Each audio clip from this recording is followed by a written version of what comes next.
All right, so today I'm gonna walk you through kind of what you do if you have this case, a chainsaw, but this could apply to weed eaters, leaf blowers, pretty much any small engine, small carburetor, two-stroke yard device that you use for just maintenance around your house. So this is a Homelight 240. I'm guessing just based off the serial number here, it's a 96 model. So this was given to me by a friend of mine. I did some work helping him get two of his weed eaters running. So he basically gave me this just as a thank you. Told me he didn't know if it ran or not, but it's been sitting for many years. So I'm just gonna go ahead and assume right off the bat that this is probably not had non-ethanol gas in it, so the carburetor is probably gummed up. Pretty simple fix, so I'm gonna walk you through that. Side note, as far as non-ethanol gas, highly recommend, can't stress it enough, all of your small engine stuff, you can avoid issues like this just by running non-ethanol gas, and it's a whole lot easier to find nowadays than it used to be.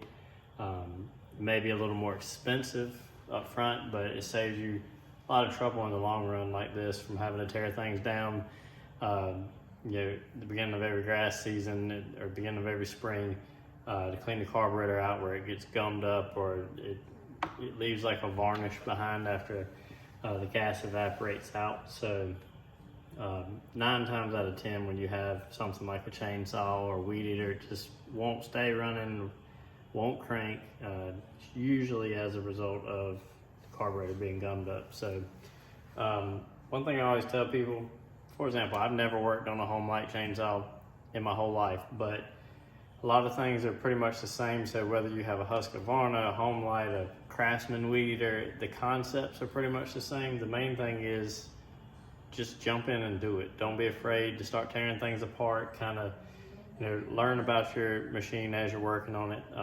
If you're scared you're gonna mess something up, do what I'm doing right now. Video yourself as you're taking it apart. Get very detailed pictures or video of what you're doing. That way you can rewatch it and remember how to put it back together. So I'm just gonna start by taking off these covers just to get to the carburetor. Most things can be done with 2 simple tools, Phillips and a flathead. That's all you pretty much need.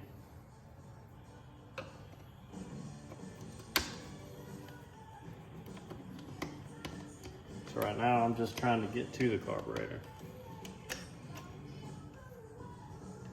It's kind of like just the air. This doesn't even. This is a first for me. It doesn't even have a foam breather on it. It just has a little kind of a see-through screen to keep debris out of the carburetor. I also told you wrong. I told you would just need a Phillips and a flathead. In this case, you need a Torx bit. So let me round one of those up.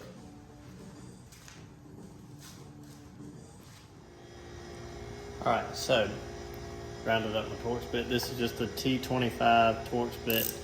I don't even know if you can really make that out, but just some people call it a star bit, Torx bit, but there are 2 in here. You just take these off.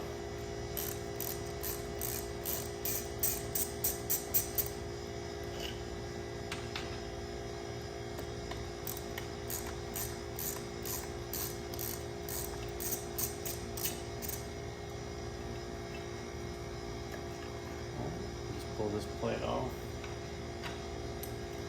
I'm not doing a real good job of showing you what I'm working on, but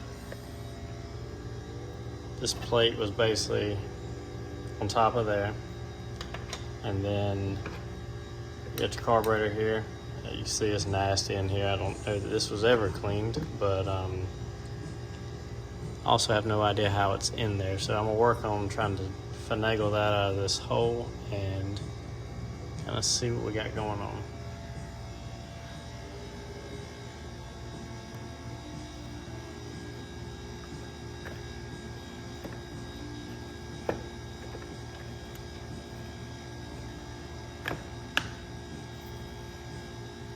A little light on the situation, figure out what we got going on.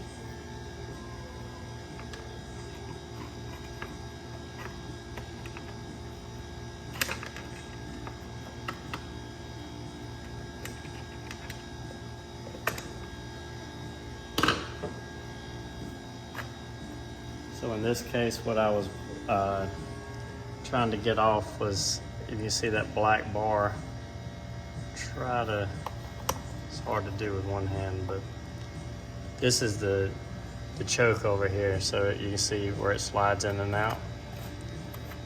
So I was just taking that off of that lever on the side of the carburetor so I can get this out of the hole.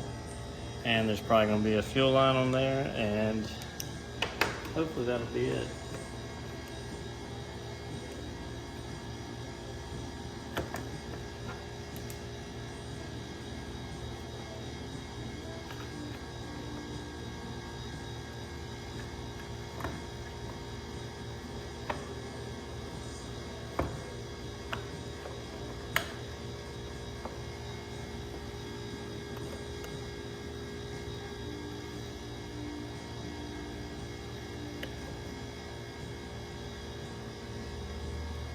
I got us a little more light on the situation now, so you can kind of see what I've been working with, and I'm gonna try to do this the best I can with one hand.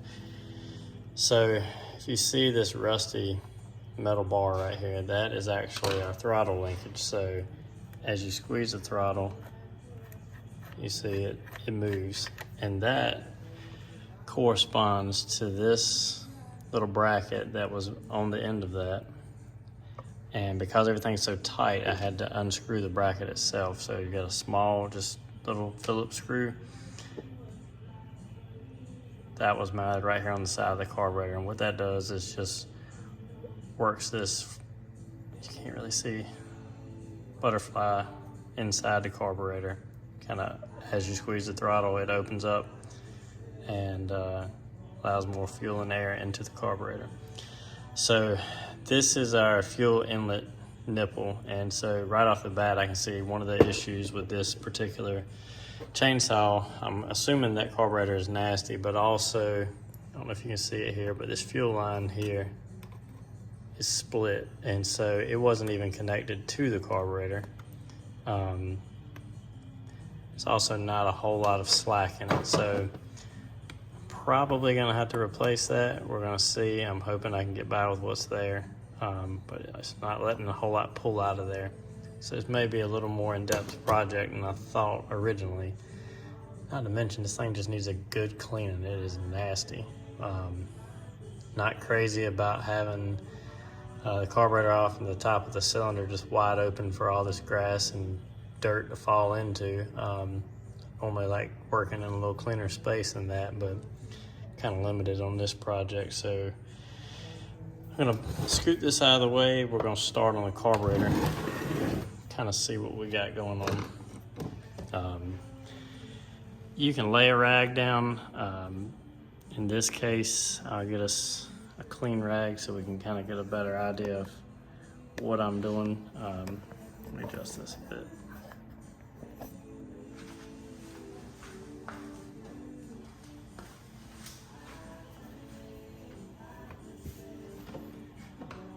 All right, so normally in this particular chainsaw, this carburetor would be sitting about like this. Get your high-low mixture screws here. And so, no, actually I told you wrong. It would be sitting like this. So you got your low on the bottom, your high speed on the top. You got your gasket that mounts to the top of the head, just like that. It doesn't matter how you start taking this apart, as long as you keep up with how you take it apart. I'm just gonna start here because that's the easiest thing.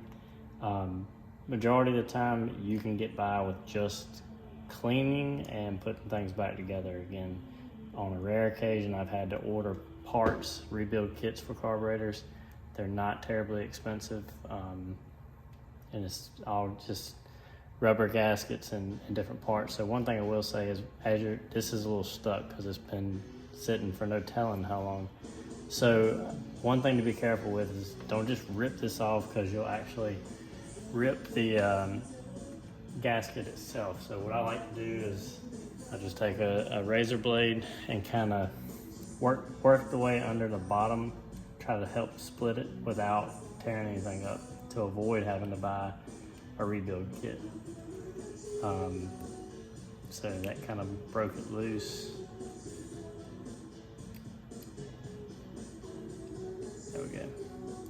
So you can kind of see, maybe you can't, kind of see that funky dried up stuff on this gasket, just where it's been sitting so long.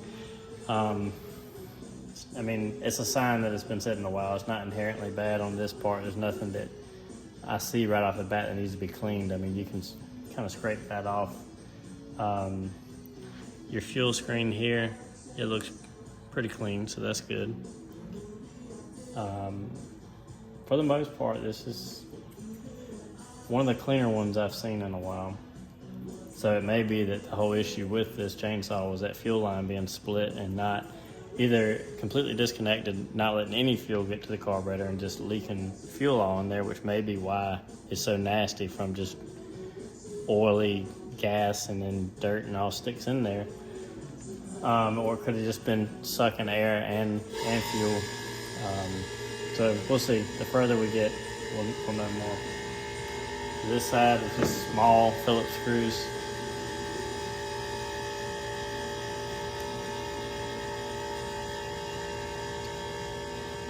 Some of these you have a spring under this plate, so I just always keep my thumb on it, keep things kind of tight as I'm unscrewing things. That also helps if you're not sure what's under here and you don't want to have parts go flying and not know how to put it back together again. It helps avoid that. So this one is also a little bit stuck. Work under it with the razor blade. Try to pop it loose. These are usually the ones that you'll rip. I don't know what they are. I don't know if they're paper or rubber or what. They're multiple layers, and the diaphragm itself will split. So you want to be really careful with that. These are the parts. This diaphragm is what will normally wear out, just because over time, especially if you're not running non-ethanol fuel, they get brittle. They stop pulsing or flexing. So kind of acts as its own fuel pump, more or less. This one's pretty gummed up.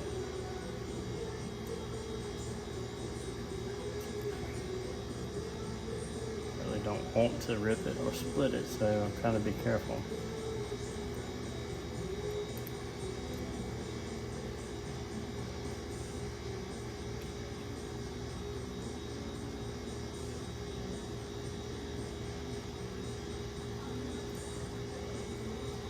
One thing that helps on these to keep from putting it back together the wrong way, that metal tab always goes to the top, and then you got two little kind of metal nipples right there that the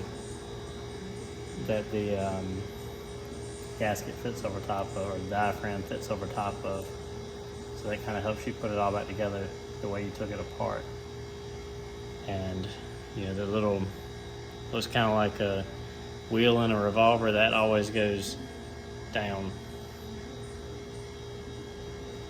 So this is a little bit, I don't know, a little bit stiff. We might be able to get by with it, we'll see. So once you get in here, the only other thing to really take apart, you got a small Phillips screw right here, and there is a spring under this arm here. So this arm, I'm sorry, I apologize, it's hard to see. This arm, I'm doing a terrible job of my light. This arm here has got a spring underneath it, and on the other end is a needle jet that, as this pulses up and down, it pushes down on that allows the needle jet to pop up and allow fuel to come through. I don't know all the scientific ways that this works. That's a basic description of how this carburetor works. All right, we had a catastrophic failure. I ran out of space on my phone, so I'm back. So where I left you, we were taking out this arm, which everything's minuscule in this little carburetor, but this arm and the needle jet, which is very hard to see. I'm trying to get this to focus. Well, I don't know if you can see it or not. Probably not. It's better. All right, so sometimes you'll have one that has a metal tip on it. Sometimes you'll have one with a rubber tip. This one is rubber, and I can kind of see a little bit of a groove starting around it. I think it's probably okay, but sometimes you'll have one that's just deteriorated, or the groove will be so bad that it's not allowing it to seat, which won't shut off the fuel. This one will be okay. It just kind of clips in. So I'm just laying all the parts out as we go to get a better idea of where everything is so I don't lose anything. So everything for the most part in this one looks clean. I'm not gonna go too in depth on it. I'm thinking that our biggest issue with this chainsaw was that fuel line. So I'll at least hit it with some carburetor cleaner. I'll spray through it and we'll go from there.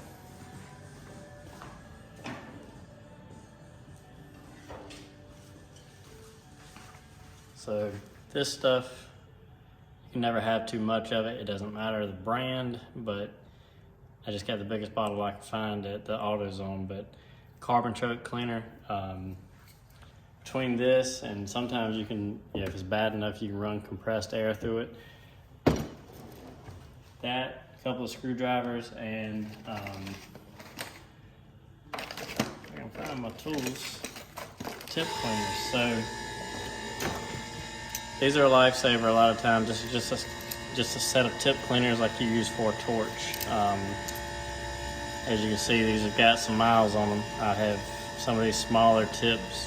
Some of the smaller wires are just bent all to pieces from just running them through passages on carburetors, but that kind of helps you get in these really small passages, especially if they are gummed up. You can kind of ream it through there and clear it out. I worked on one a couple of weeks ago. That's kind of why this one got so bent up. It was so gummed up, it was like rubber sludge in the bottom, and that's why that particular weed eater wouldn't run. In fact, it was the same guy that gave me this, so that's what fixed his. I don't think we're gonna need them on this. Everything looks relatively clean.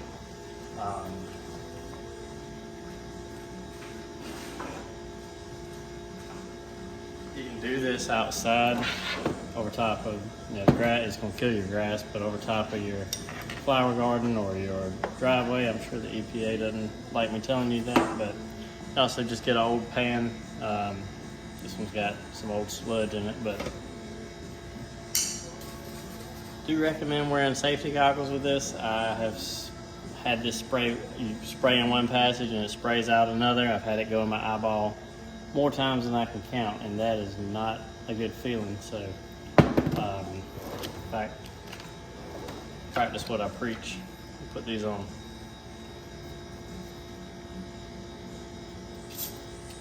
So, just gonna kind of run a little bit through here. Clean everything off. Pretty much any hole you can find, spray a little bit through there, make sure everything is flowing correctly. It also kind of teach you how the different passages in the carburetor work, because it's pretty intricate how all this works. And the smallest little passage being clogged up can cause the whole thing not to run. But like I said, this one looks like it's in pretty good shape.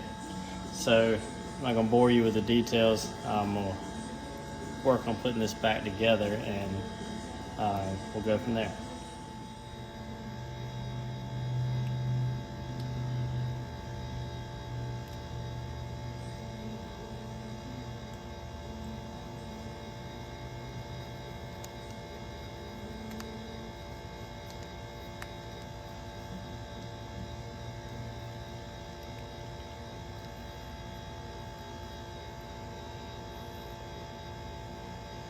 So here's a tiny spring that goes, I did want to show you this, that goes in this needle jet. So it kind of rests in the arm underneath. Easiest way to put this back together is go ahead and drop the spring in the hole. Try to balance it there. And then you can find the little indentation on the arm. I got this reversed. Find the little indentation on the arm and kind of let the spring rest in that. Easier said than done because it's such a small carburetor and that's a very lightweight spring.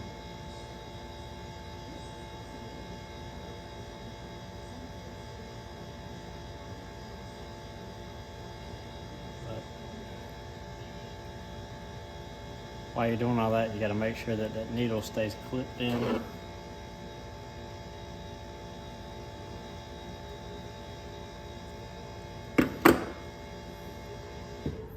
We're getting there.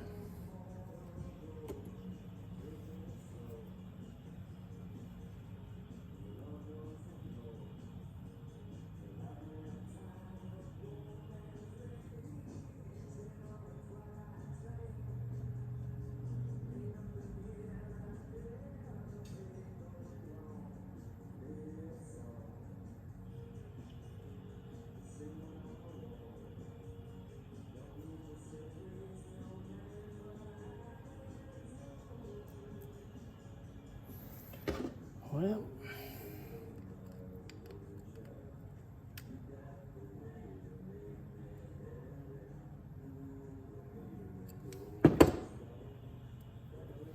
all right, so once you can get all that seated, then you hold it down with one finger while you screw it in with the other.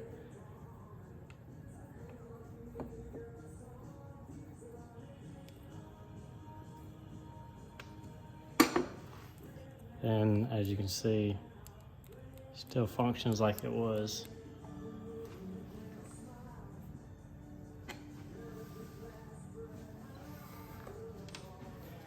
All right. And then, like I mentioned, the way this goes back together,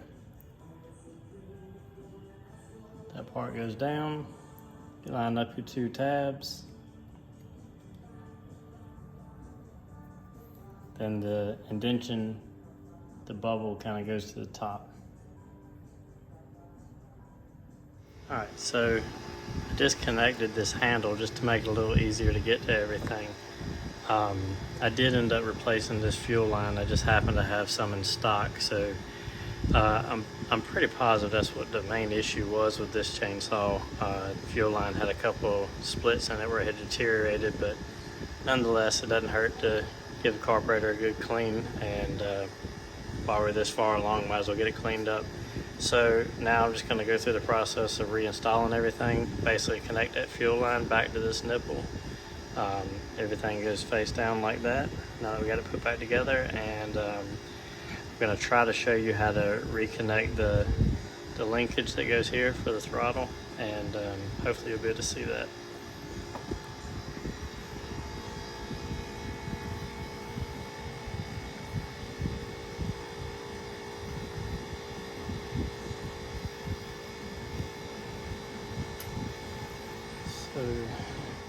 So maybe this will make things a little easier to see. What I'm gonna do is just slip this back on there, so you can kind of see what we got. There's the throttle linkage. Slip this back across there. Goes on like that. And I don't know if you can see it here, but it's kind of a squared off fitting, and this kind of has the same shape to it. You just line those two up.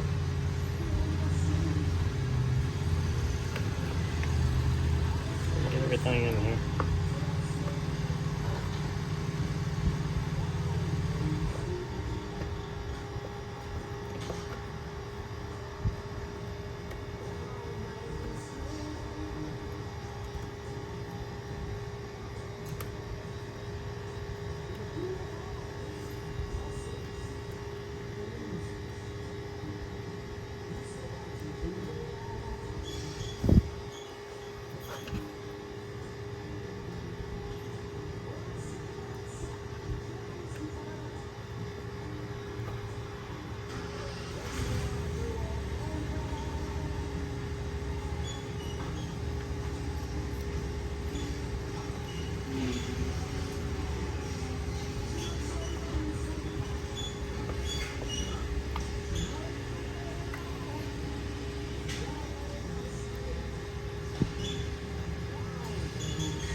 So last thing we really got to do on this is connect the fuel line, and we will be back in business with this one.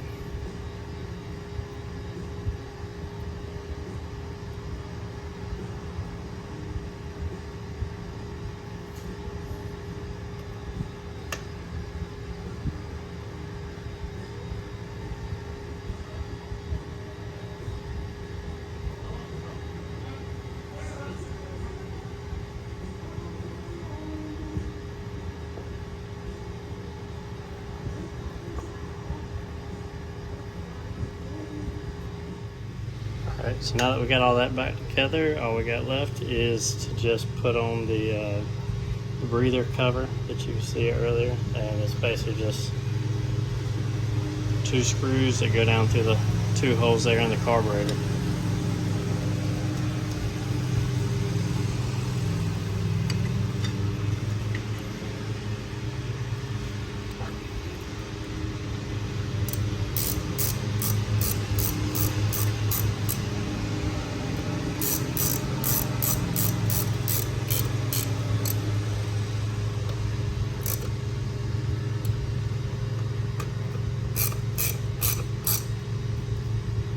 Snug those up, you don't want to go too tight.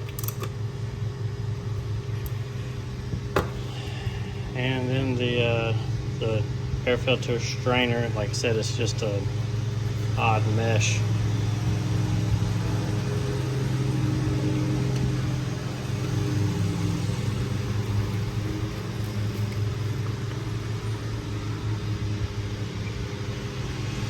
Alright, other than that, it's just put this handle back on, and we hope that it runs.